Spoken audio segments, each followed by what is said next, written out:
Aujourd'hui, on exploite sur Passy-sur-Eure. Je travaille avec mes deux fils.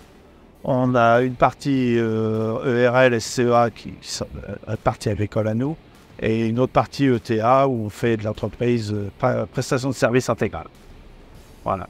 Et aujourd'hui, utilisateur de classe, machines et tracteurs. On utilise des moisse-bas de classe depuis 62. On n'a jamais eu autre marque. Donc, fidèle de chez Class.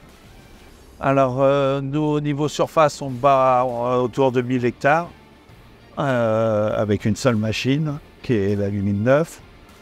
C'est notre deuxième 8009.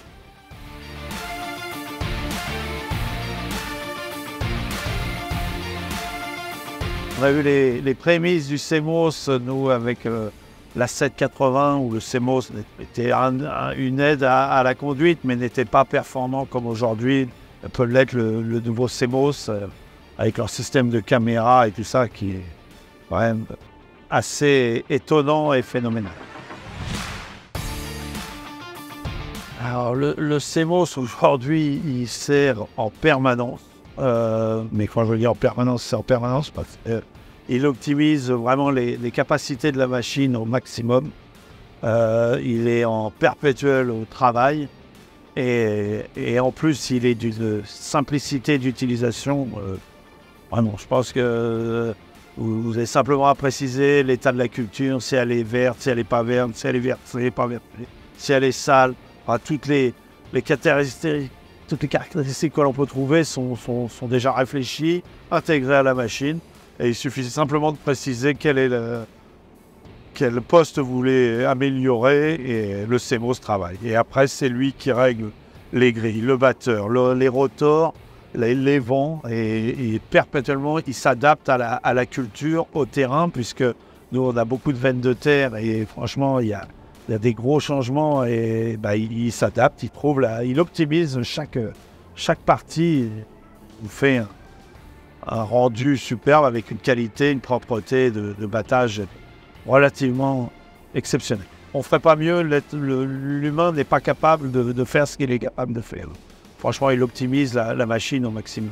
Moi, ça fait 30 ans que je bats, enfin à peine, parce que mon père battait avant, mais c'est qu'on est sur les machines et tout ça. Et sincèrement, ça reste étonnant qu'on est toujours épaté par les réglages qu'elle nous propose. On fait confiance et c'est pas souvent. Elle a toujours raison puisque la qualité du gras et la qualité de la récolte est au top. On ne ferait pas mieux, on ferait même moins bien. Et en plus, on n'est pas capable de réagir et de changer les réglages toutes les 10 minutes ou 5 minutes. Elle le fait en fonction de la culture et elle n'arrête pas. On n'arrête pas. Je ne me poserai pas la question. C'est vraiment un outil, et même quand on en parle avec des amis, c'est le premier truc que j'ai. Je dis, vous pouvez prendre un modèle un peu plus petit, mais avec un CMOS, vous allez optimiser la machine et permet vraiment d'avoir la meilleure utilisation de la machine. Donc oui, je peux changer de machine, je peux. Le premier achat, je me séparerai peut-être de quelques options, mais surtout pas du CMOS. L'année dernière, on a eu une campagne relativement facile avec des pailles qui se battaient tout seul, donc très facile avec une faible consommation qui approchait les 14 litres, toute culture confondue avec broyage et pas broyage. Et tandis cette année, on consomme un peu plus parce que les pailles sont vertes et donc plus tirantes pour les machines.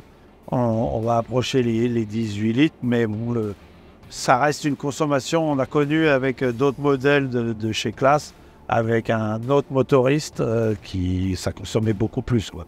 Donc là, aujourd'hui, on est très content de la 8009 par rapport à sa consommation. Ce qui est important aujourd'hui. Quand vous faites 1000 hectares, vous vous retrouvez avec des consommations à 18 litres au lieu de 25 litres, c'est pas anodin. Pas anodin en fin de campagne. Par rapport à la superficie que l'on avait à battre. Et pour économiquement, quoi. Pour 1000 hectares, j'avais un modèle plus petit serait peut-être un peu juste. Et voilà, on est parti là-dessus et s'est pas trop posé de questions. On a toujours passé, on était avec une 780, on n'allait pas redescendre de taille. Et voilà. Et en plus, on avait fait le choix d'avoir une grande coupe. Donc il nous fallait un grand modèle.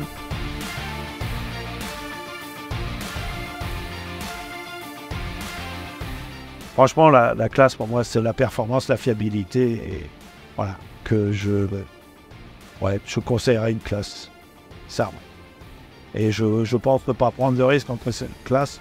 Parce que je pense qu'ils ont prouvé leur fiabilité. Et voilà, il suffit de regarder dans les campagnes. Entre la qualité du produit et les concessionnaires, je pense qu'il y a vraiment un vrai produit qui est vraiment bien distribué.